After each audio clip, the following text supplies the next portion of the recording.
દેશના અન્ય ભાગોની જેમ કચ્છમાં પણ પાછલા કેટલાક વર્ષોમાં વિધર્મી યુવક દ્વારા હિન્દુ યુવતીઓને ભગાડી જવાના ચકચારી મામલાઓમાં હિન્દુ સંગઠનો દ્વારા લવ જેહાદના ષડયંત્ર અંગે અનેકવાર અંગુલી નિર્દેશ કરી તંત્રને આ અંગે રજૂઆત કરવામાં આવી છે.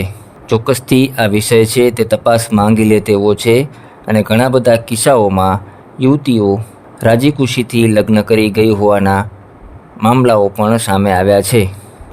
જોકે તે વચ્ચે ફરી કચ્છમાં લવ જેહાદ સમાન બનેલા કિસ્સાઓને કારણે હિન્દુ સમાજમાં ભારોભાર આક્રોશ જોવા મળી રહ્યો છે. અબડાસા તાલુકાના ખારુઆ ગામની એક યુવતી છેલ્લા 30 દિવસથી લાપતા બનતા તેમના પરિવારજનો દ્વારા ન્યાયની માંગ સાથે કલેક્ટર કચેરી સામે ધરણા શરૂ કરવામાં આવ્યા છે. યુવતીના પરિવારજનોનો આક્ષેપ છે કે તેમની યુવતીને સામત્રાનો મુસ્લિમ યુવક ભગાડી ગયો છે. જોકે તેનો આજ દિવસ સુધી કોઈ પત્તો લાગ્યો નથી.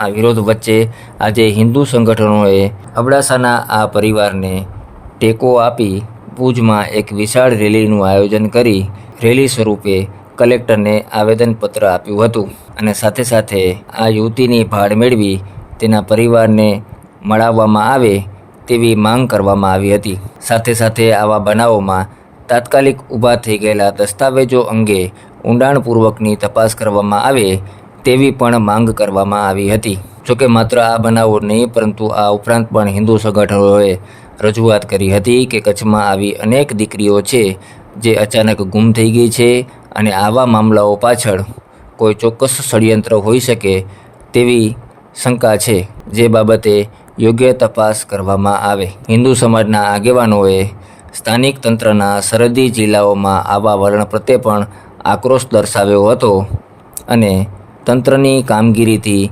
હતાશ હોવાનો સનસનીખેજ આક્ષેપ કર્યો હતો. આ સાથે હિન્દુઓએ એ પણ ચિંતા વ્યક્ત કરી હતી કે કચ્છમાં જો આવીને આવી પરિસ્થિતિ રહી તો કચ્છ એક સમયે કાશ્મીર બનતા વાર નહીં લાગે. હિન્દુ સંગઠનોએ આ મામલા સાથે કચ્છમાં બનેલા આવા મામલાઓમાં યોગ્ય તપાસ થાય તેવી પણ માંગ કરી હતી. બિલકુલ, આજે આપે જોયું કે સમસ્ત મહેશ્વરી મેઘવાળ સમાજ સાથે હિન્દુ સમાજે એકજૂટ બની એક હિન્દુ એકતા બતાવી અને આજે કલેક્ટર સમક્ષ એક રજૂઆત કરી છે, જેમાં 30 થી 32 દિવસથી મહેશ્વરી મેઘવાળ સમાજની દીકરીને ઇક્રમ બાફણ નામનો એક મુસ્લિમ ભગાડી ગયો છે.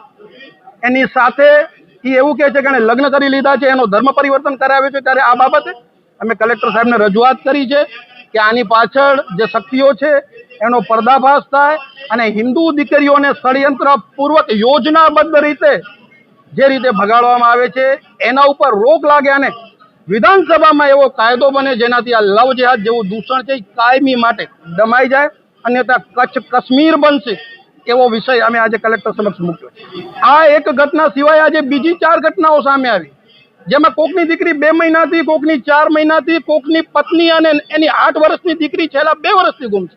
કોઈ સાંભળવા તૈયાર નથી. પોલીસ દાઉદને પાછા લાવવાની વાત કરતી હોય ત્યારે આવા નાના જે છમકલાઓ કરતા છોકરાઓ જો આપણી સાથે આપણે પાછા ન લાવી શકતા હોઈએ તો ખરેખર હિન્દુ સમાજ પણ પ્રશાસનથી હતાશ છે. ચોક્કસ 1 મહિનો અને 2 દિવસ જેટલો સમય થઈ ગયો તેમ છતાં પણ અમારા અબડાસા તાલુકાની નીતા મહેશ્વરી નામની છોકરી ને સામત્રાનો ઇક્રમ બાફણ કે જેલા 1 મહિનો અને 2 દિવસ થઈ ગયા એને ઉપાડી ગયો છે. સાહેબ 4 તારીખના અગર અહીંયાથી મુંબઈની ફ્લાઇટમાં લઈ જાય છે, 5-6 વાગે ત્યાં કને પહોંચે છે અને 5-6 વાગે પહોંચ્યા પછી ત્યાં કને એના લગ્ન નોંધણી થાય છે. એના જે સાક્ષી છે એ પણ ત્યાં કને મળી જાય છે. છેલ્લા 3 મહિનાથી ત્યાં રહે છે એ પણ એને મળી જાય છે. એટલે આની પાછળ કોઈ મોટું સંગઠન કામ કરતું હોય અને એને પૂરો જે સપોર્ટ કરતો હોય એવું અમને લાગી રહ્યું છે.